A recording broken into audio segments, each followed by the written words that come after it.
अस्सलाम वालेकुम dear students. आज हम डिस्कस करेंगे अपना अगला टॉपिक नाउन।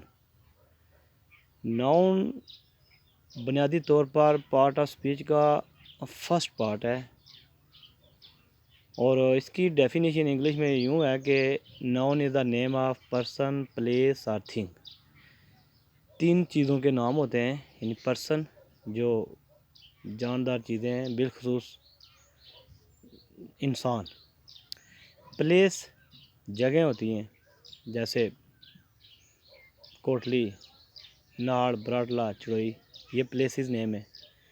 थिंग इसमें जो है वो जैसे चेयर, टेबल, पेन, इस तरह की चीज़ों के जो नेम होते हैं वो थिंग में आते हैं।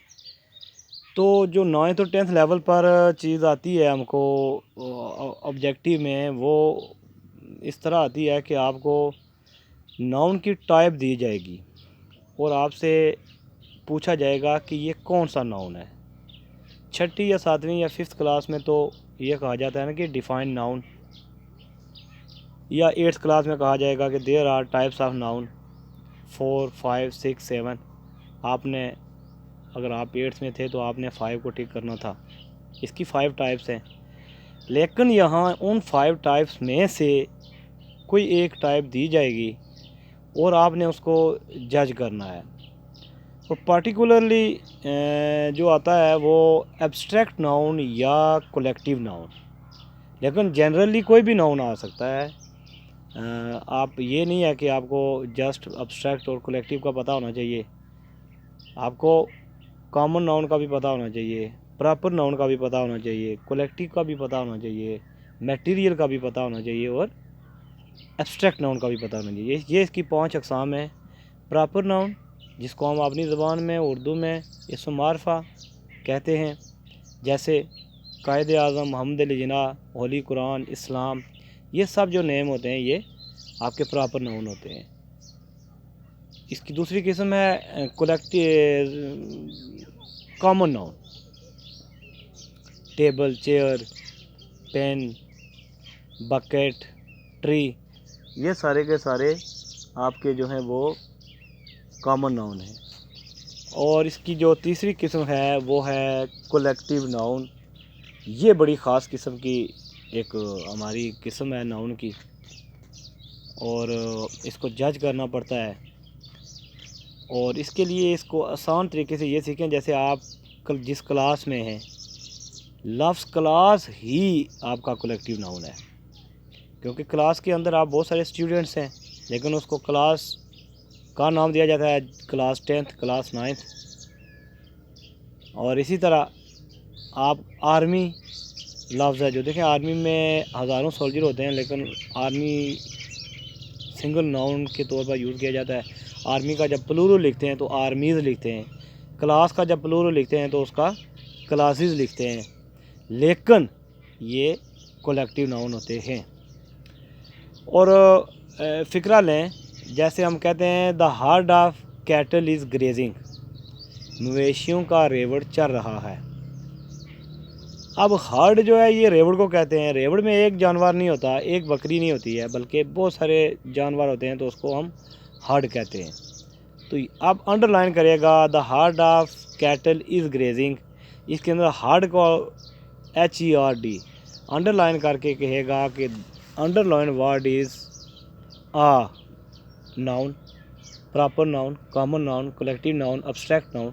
तो आपने कलेक्टिव नाउन को टिक करना है।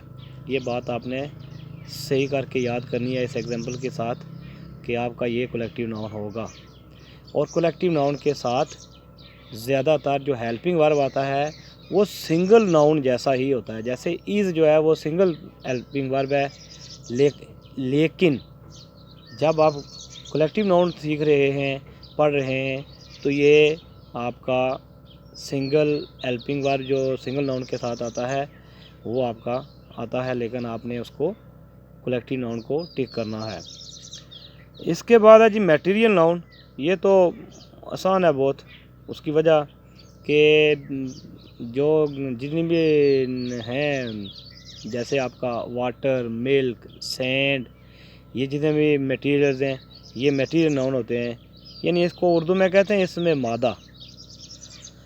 और इसके बाद एब्स्ट्रैक्ट नाउन, ये जो है एक इसके अंदर क्वालिटी और स्टेट बताई जाती है, यानी किसी चीज़ की क्वालिटी या स्टेट, यानी उसकी खूबसूरती, अच्छाई या उसकी पोजीशन। स्टेट से मुराद ये होता है हालत। इसके अंदर जैसे हम कहते हैं honesty is the best policy, तो इसके अंदर जो ऑनेस्टी है ये क्वालिटी है, लेकिन ये एब्स्ट्रैक्ट नाउन है, ये आप याद रखेंगे। अब इसके अंदर आपके लिए जो है वो, अगर मैं ये कहूँ कि आपने कौन से नाउन को आपने टिक करना है, तो आप मेरे ख्याल से ये बात अगर जब सीख जाएंगे तो आपके लिए ये आसान रहेगा नाउन को टिक करना। कलेक्टिव और एब्स्ट्रैक्ट पर ज़्यादा फोकस कीजिएगा। इसके अलावा भी कोई भी नाउन आ सकता है, ये नहीं है कि आपके लिए जो है वो कोई आसान तर चीज़ होगी, बल्कि ये एक मुश्किल टॉपिक नहीं है, लेकिन सीखने वाला है। आपका जो लेवल है वो ये बात सीखने वाला है कि जस्ट नाउन तक अपने आप को महदूद ना करें, बल्कि आप नाउन की टाइप्स और टाइप्स के अंदर एब्स्ट्रैक्ट और कलेक्टिव फोकस कर लें। उम्मीद है आपको ये टॉपिक ज़रूर पसंद आया होगा। बावजूद इसके अगर कोई चीज़ आपके अंदर एक सस्पेंस क्रिएट करती है, एक मुश्किल खड़ा करती है, तो आप कमेंट के अंदर अपना क्वेश्चन ज़रूर सेंड करें, उस पर भी फिर बात होगी। बहुत शुक्रिया।